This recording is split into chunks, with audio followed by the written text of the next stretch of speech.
This episode is sponsored by Manappuram Finance and Joy Alucas. അപ്പോൾ എമ്പുരാന്റെ മയം ദാ ഇപ്പോഴും നടന്നുകൊണ്ടിരിക്കുകയാണ്. ജസ്റ്റ് നമ്മൾ ടീം കാസ്റ്റിനൊക്കെ ഇങ്ങനെ കണ്ട് സംസാരിച്ചുകൊണ്ടിരിക്കുകയാണ്. ഇന്നൊരു ചേച്ചിയും ഒരു അനിയനുമാണ് നമ്മുടെ കൂടെ ഉള്ളത്. യെസ്, മഞ്ജു ചേച്ചി and Tovino. How are you both? Excited. കുറച്ച് മണിക്കൂറും കൂടെ ഉള്ളൂ. കഴിഞ്ഞില്ലേ അല്ലേ? കാരണം ഇങ്ങനെ ഓരോ I want to say തുടങ്ങാൻ പോവാണ്. നമ്മൾ തുടങ്ങല്ലേ എന്നൊക്കെ.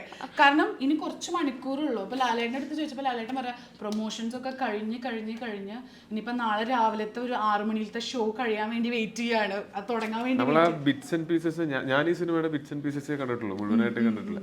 നമ്മൾ ഷൂട്ട് ചെയ്തപ്പോൾ ഉള്ളതും പിന്നെ ഡബിങ്ങിന് പോയപ്പോൾ കണ്ടതും പിന്നെ അറിയാം അത് ഇതെങ്ങനെയാണ് എന്നുള്ള കാര്യം കുറേയൊക്കെ അറിയാം. അത് കാരണം കൊണ്ട് തന്നെ ഇതൊരു സിനിമയായിട്ട് ഇതിന്റെ ടോട്ടാലിറ്റിയിൽ എല്ലാ വർക്കും തീർന്നിട്ട് കാണാനായിട്ട് ഭയങ്കര എക്സൈറ്റഡ്. കണ്ടിട്ടില്ല ചേച്ചി? കണ്ടിട്ടുണ്ട്. ഞാനും കണ്ടിട്ടില്ല. ടോവിയുടെ പോലെ തന്നെ ബിറ്റ്സ് ആൻഡ് പീസസേ കണ്ടിട്ടുള്ളൂ. ആൻഡ് ലൊക്കേഷനിലൊക്കെ മറ്റുള്ള ഭാഗങ്ങൾ കാണാനുള്ള ഓപ്ഷൻ ഉള്ളപ്പോൾ ഐ ചോസ് നോട്ട് ടു. കാരണം എനിക്ക് അതിന്റെ ഫുൾ എക്സൈറ്റ്മെന്റ് സസ്പെൻസിലും അതിന്റെ ഫുൾ ഗ്ലോറിയിലും എനിക്ക് തിയേറ്ററിൽ എക്സ്പീരിയൻസ് ചെയ്യാനാണ് എനിക്ക് ഇഷ്ടം. സോ ഞാനും അതിനാണ് വെയിറ്റ്. അപ്പൊ നമ്മളെ പോലെ തന്നെയാണ് ഇവര് വെയിറ്റ് ചെയ്തോണ്ടിരിക്കുന്നത്. പക്ഷെ കഥയും കാര്യങ്ങളൊക്കെ അറിയാവുന്ന മാത്രം. ടോവി, ഇതിൽ കുറെ പ്രഡിക്ഷൻസ് രാജേട്ടൻ കോമഡി ആയിട്ട് നമ്മുടെ അടുത്ത് പറഞ്ഞിട്ടുണ്ടായിരുന്നു. ടോം ക്രൂസ് മുതൽ ഒരുപാട് ഗസ്സസ് ഉണ്ട് എന്നുള്ളത്. പക്ഷെ ഇതില് ടോവിനെ കുറിച്ചുള്ള ഒരു ഗസ്,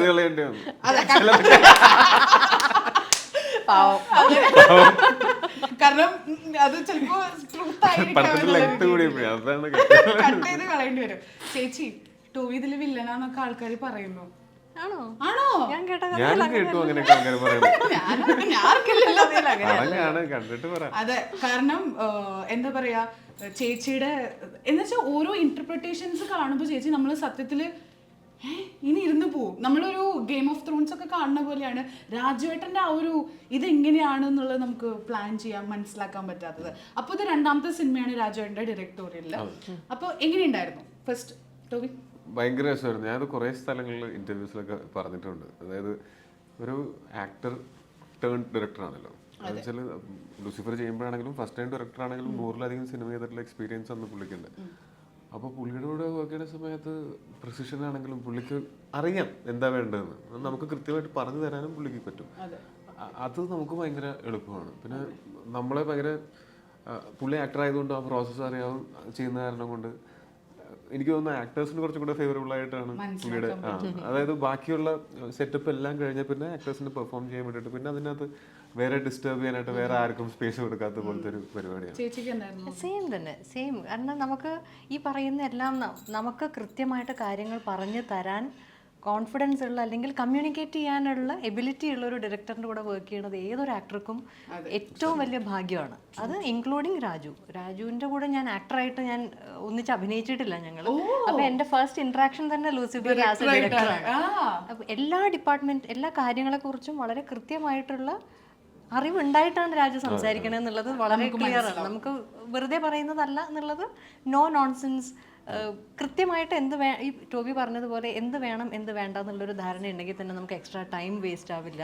നമുക്ക് കൃത്യം, അതായത് മറ്റുള്ള ആക്ടേഴ്സിൻ്റെ ടൈം നമ്മൾ നമ്മുടെ സ്വന്തം ഇതിനനുസരിച്ച് ചെയ്തെങ്ങാനും ചിലപ്പോൾ ശരിയായില്ലെങ്കിൽ എല്ലാവരുടെ ടൈം. പക്ഷെ ഈ ലൂസിഫറിലാണെങ്കിലും എമ്പുരാനിലാണെങ്കിലും ആസ് ആക്ടേഴ്സ് ഭയങ്കര സുഖമായിരുന്നു.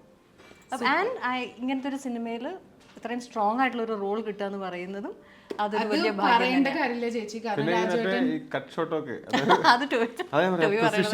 പ്രിസിഷനും പുള്ളിക്ക് എന്താ വേണ്ടത് കൃത്യമായിട്ട് അറിയാവുന്ന കാരണം കൊണ്ട് ഒരു ഷോട്ട് എടുത്തു കഴിഞ്ഞാൽ പലപ്പോഴും അല്ല മിക്കപ്പോഴും അതിന് പ്ലേ ബാക്ക് പോലും നോക്കില്ല. മോണിറ്ററിൽ പുള്ളി ഷൂട്ട് ചെയ്യുന്ന സമയത്ത് കണ്ടു കഴിഞ്ഞാൽ നമ്മൾ സാധാരണ വെച്ചാൽ കട്ട് വിളിച്ചിട്ട് ഒന്ന് പ്ലേ ബാക്ക് ഒക്കെ നോക്കിയിട്ട് എല്ലാവരും കൂടെ ഒന്ന് ഡിസ്കസ് ചെയ്തിട്ട് ഷോട്ട് ഓക്കെ എന്ന് പറയുന്നു. പക്ഷെ ഇവിടെ അങ്ങനെയല്ല.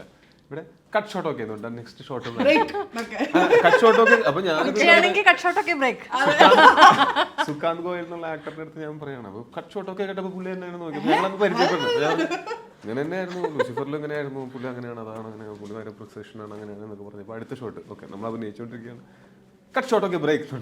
ലാസ്റ്റ് ഷോട്ട് ബ്രേക്കിന് മുമ്പത്തെ ഇത് ഈ സെറ്റപ്പ് മാറും പക്ഷെ അതാണ് ഞാൻ പറയണത്, എന്താ വേണ്ടത് Precise കൃത്യമായിട്ട് ആണ്. To ധാരണയുള്ള the ആളാണ്. point ആണല്ലേ രാജുവേട്ടൻ. അപ്പോ ഇതില് രാജുവേട്ടന് മുന്നേ കുറെ കാലങ്ങൾക്ക് മുന്നുള്ള ഒരു ഇന്റർവ്യൂല് പറഞ്ഞിരുന്നു അത്രേ, ലൈക് ചേച്ചിയും അതുപോലെ തന്നെ ലാലേട്ടനും വെച്ചൊരു മൂവി ചെയ്യണമെന്ന്. അതിനൊരു പാട്ടാവാൻ സാധിച്ചതിൽ എന്താണ് പറയാനുള്ളത്? അത് ഒരുപാട് സന്തോഷം. അതായത് ഇപ്പം ഞാനും ഈ എന്താ പറയുക ജനിച്ച് സിനിമകൾ കണ്ടു തുടങ്ങുന്ന സമയം മുതൽ ലാലേട്ടൻ്റെ സിനിമകൾ കാണുന്നതാണ്. ഞാൻ മഞ്ജു ചേച്ചി അഭിനയിച്ച് തുടങ്ങിയ സമയം മുതലുള്ള മിക്കവാറും സിനിമകളും എല്ലാവരുടെയും ഈ പറഞ്ഞത് ഞാൻ കണ്ടിട്ടുണ്ട്. രാജുവേട്ടൻ്റെ ഇതുപോലെ ഞാൻ കണ്ടിട്ടുണ്ട്. കഴിഞ്ഞ് ഞാൻ സിനിമയിലൊക്കെ വന്നിട്ട് ലാലേട്ടനായിട്ട് പണ്ട് കൂതറ എന്നുള്ള സിനിമയിൽ ഒരുമിച്ച് അഭിനയിക്കാൻ പറ്റിയിട്ടുണ്ട്. ഞങ്ങൾക്ക് ലൂസിഫറിൽ ഒരുമിച്ച് അഭിനയിച്ചതും അല്ലാതെ ഞങ്ങൾ തമ്മിൽ നല്ല പരിചയമുണ്ട്. കുറേ നാളുകളായിട്ട് ഞങ്ങൾ തമ്മിൽ നല്ല ഒരു സൗഹൃദമുണ്ട്. രാജുവേട്ടൻ്റെ കൂടെ ആണെങ്കിൽ ഞാൻ എന്നും എൻ്റെ മൊയ്തീനും അതിന് മുമ്പ് 7th Day ഒക്കെ വർക്ക് ചെയ്തിട്ടുണ്ട്. അപ്പോൾ ഇവരുടെ കൂടെ വർക്ക് ചെയ്യുന്ന സമയത്ത് എനിക്ക് ഭയങ്കര സന്തോഷമാണ്. മറ്റേ തിരിച്ച് വീട്ടിലേക്ക് വരുന്ന പോലത്തെ ഒരു സുഖവും സന്തോഷമാണ്. കാര്യം എന്ന് വെച്ചാൽ എനിക്ക് ബാക്കി സിനിമകളിൽ ചിലപ്പോൾ നമുക്ക് കുറച്ച് എങ്ങനെയായിരിക്കും ഇത് ചെയ്യേണ്ടത്, അത് അങ്ങനെ ഇവിടെ അതില്ല. ഇവിടെ വന്നാൽ മതി, വന്ന് സറണ്ടർ ചെയ്താൽ മതി ഒന്നാമത്. പിന്നെ കൂടെ ഇരിക്കുന്ന സ്വന്തം ചേട്ടനെ പോലെ ആണെന്നാണല്ലോ, ചേട്ടനും പോലുള്ള ഒരു തീർച്ചയായിട്ടും ഞാൻ അങ്ങനെ പുള്ളിയുടെ സ്പേസിലേക്ക് ഭയങ്കരമായിട്ട് കയറി പുള്ളിനെ ശല്യപ്പെടുത്തില്ല. എന്തെങ്കിലും ആവശ്യമുണ്ടെങ്കിൽ മാത്രമേ ഞാൻ സംസാരിക്കുന്നേ ഉള്ളൂ. പക്ഷെ എന്നാലും എനിക്ക് ആ വാമത്ത് എപ്പോഴും കിട്ടിയിട്ടുണ്ട്. അത് മഞ്ജുചേച്ചിയുടെ അടുത്താണെങ്കിൽ എനിക്ക് കുറച്ചും കൂടെ ഈ പറഞ്ഞ പോലെ ഒരു പ്രത്യേകിച്ച് ഒന്നും വിശേഷമൊന്നും ഇല്ലെങ്കിലും വിളിച്ച് സംസാരിക്കാനുള്ള ഒരു അങ്ങനെ ശരിക്കും ഞങ്ങൾ അത്രയും സംസാരിക്കുന്ന ആൾക്കാരാണ്. പിന്നെ ലാലേട്ടൻ്റെ കൂടെ ആണെങ്കിലും ലാലേട്ടൻ വെച്ചാൽ നമ്മുടെ ഫ്രണ്ടിൽ അഭിനയിക്കാനൊക്കെ വന്നിരിക്കുമ്പോൾ ലാലേട്ടനെ കാണുമ്പോൾ നമുക്ക് ലാലേട്ടൻ ചെറുപ്പം മുതലേ ഞാൻ കണ്ടിട്ടുള്ള പുള്ളിയുടെ എല്ലാ ക്യാരക്ടേഴ്സിനും എനിക്ക് ഒരുമിച്ച് എൻ്റെ മുമ്പിലിരിക്കുന്ന എനിക്കുണ്ടായത് ലാലേട്ടൻ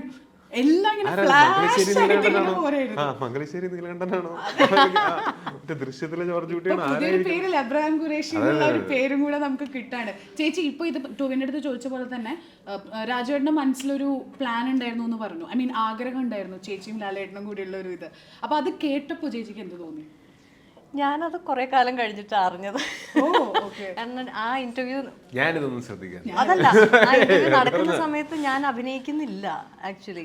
അപ്പൊ ആ വാക്കുകൾ സത്യമാവാൻ ഏത് ഫോഴ്സ് ആണോ കാരണമായത്, I want to thank that force. Because അല്ലെങ്കിൽ എനിക്ക് ഈ ഒരു എക്സ്പീരിയൻസും ഈ വലിയ ലൂസിഫർ ഫ്രാഞ്ചൈസ് എന്ന് പറയുന്ന ഒരു വലിയ ഒരു സെറ്റ് ഓഫ് ഫിലിംസിന്റെ ഭാഗമാവുക എന്ന് പറയുന്ന വലിയ ഭാഗ്യം എനിക്ക് കിട്ടിയത് അതുകൊണ്ടാണ്. So whatever happen to be the reason for that, I'm thankful for that reason. Super. We are also നമ്മളും ഭയങ്കര ഹാപ്പിയാണ് ചേച്ചി ഇതിലൊരു ഭാഗമായത്. ഏറ്റവും പൊളി ഭാഗമാണ്. കറക്റ്റ്. അപ്പൊ എന്തായാലും ടൈം കൺസ്ട്രെയിൻ ഉണ്ട് ചേച്ചി. പക്ഷെ എനിക്കൊരു ചേച്ചിയുടെ അടുത്ത് ലാസ്റ്റ് ഒരു ക്വസ്റ്റ്യൻ ചോദിക്കണം. ലൂസിഫർ ടു എമ്പുരാൻ, ചേച്ചിയുടെ ക്യാരക്ടറിൽ ചേച്ചിക്ക് തോന്നിയിട്ടുള്ള ഒരു ഡിഫറൻസ്, അല്ലെങ്കിൽ ഏതൊരു പോർഷനിലായിരുന്നു ചേച്ചി ഓക്കെ ബെസ്റ്റ് പാർട്ട്, അല്ലെങ്കിൽ ഒരു പുഷ് ഉണ്ടായിരുന്നു എന്ന് ചേച്ചിക്ക് പേഴ്സണലി തോന്നിയത്? ഒന്നുമില്ല, നേരത്തെ സ്നേഹ പറഞ്ഞ പോലെ കുറച്ച് മണിക്കൂറുകളും കൂടി കിട്ടില്ല മോനെ, നമ്മൾ പ്രതീക്ഷിച്ചിട്ട് കാര്യമില്ല. എന്തായാലും ഈ ഇങ്ങനെയുള്ളൊരു വെയിറ്റിങ്ങിനൊരു ഭംഗിയുണ്ട്. ഉള്ള സമയത്ത് ആ വെയിറ്റിങ്ങിന്റെ പൂർണ്ണമായിട്ട് അത് ആസ്വദിക്കൂ. അതാണ് ചേച്ചിക്ക് പറയാനുള്ളത്. നൈസായിട്ടൊന്നും എടുക്കാൻ നോക്കിയതാ, പക്ഷെ ഇനി വില്ലനാണോ അല്ലേ എന്നുള്ളത് നമുക്ക് നാളെ രാവിലെ 6 മണിയാകുമ്പോഴേക്കും എല്ലാവർക്കും അറിയാം. അതറിയാൻ അതിനേക്കാൾ കുറെ അധികം കാര്യങ്ങൾ അറിയാനുണ്ട്. അതെ, അപ്പൊ വില്ലനാണോ അല്ലോ എന്നുള്ളതല്ല ഇവിടുത്തെ. ജതിൻ രാംദാസിന്റെ ക്യാരക്ടർ എന്താണെന്നും ചേച്ചിയുടെ ക്യാരക്ടർ, രണ്ടുപേരുടെ ക്യാരക്ടർ എന്താന്നുള്ളതും അതുപോലെ തന്നെ ഇതിനകത്ത് രാജുവേട്ടൻ അഭിനയിക്കുന്ന സമയത്ത് തന്നെ, അഭിനയിച്ചു കഴിഞ്ഞിട്ടുള്ള സമയത്ത് തന്നെ എൻ്റെ അടുത്ത് 2-3 പ്രാവശ്യം പറഞ്ഞാ പണ്ടത്തേക്കളൊക്കെ ഭയങ്കര ഇമ്പ്രൂവ്മെന്റ് ഉണ്ടല്ലോ പരിപാടികളെ. എനിക്ക് അത് തന്നെ അവാർഡ് കിട്ടിയ പോലെയാണ്. ഭയങ്കര സന്തോഷമാണ്. കാര്യം നമ്മളെ ഏത് സിനിമ ചെയ്യുമ്പോഴാണെങ്കിലും നമ്മൾ ഏറ്റവും കൂടുതൽ ഞാൻ ഈ പറഞ്ഞ പോലെ ഭയങ്കര ഡയറക്ടറിനെ റൈറ്ററിനെ ഡിപ്പെൻഡ് ചെയ്യുന്നത്. അപ്പൊ എന്റെ ഡയറക്ടറും റൈറ്ററും ഞാൻ ഗംഭീരമായിട്ടുണ്ടെന്ന് പറഞ്ഞാൽ പിന്നെ നീ വേറെ ഒന്നും നോക്കേണ്ട കാര്യമില്ല. ഭയങ്കര സന്തോഷമാണ്. സൂപ്പർ. എനിവേസ് ഞാൻ അധികം വലിച്ചു നീട്ടുന്നില്ല. അപ്പോൾ നാളെ രാവിലെ തന്നെ ഞാൻ ടിക്കറ്റ് ബുക്ക് ചെയ്തിട്ടുണ്ട്. ഞാൻ എന്തായാലും നിങ്ങൾക്ക് ഇഷ്ടപ്പെട്ടിട്ടുണ്ടെങ്കിൽ ഡു കമന്റ് ആൻഡ് ഇവരുടെ ക്യാരക്ടേഴ്സിനെ കുറിച്ചിട്ടുള്ള ഇനി ടോവി വില്ലനാണോ അല്ലയോ, എന്താണ് നിങ്ങൾക്ക് പുതിയതെന്നുള്ള കാര്യങ്ങളൊക്കെ ഒന്ന് ജസ്റ്റ് നിങ്ങൾക്ക് ഇഷ്ടപ്പെട്ട കാര്യങ്ങളൊക്കെ നമ്മുടെ കമന്റ് ബോക്സിൽ കമന്റ് ചെയ്യാം. എന്തായാലും ഞാൻ ഇവരെ അറിയിക്കുന്നതായിരിക്കും. എന്തായാലും താങ്ക് യു സോ മച്ച് ചേച്ചി.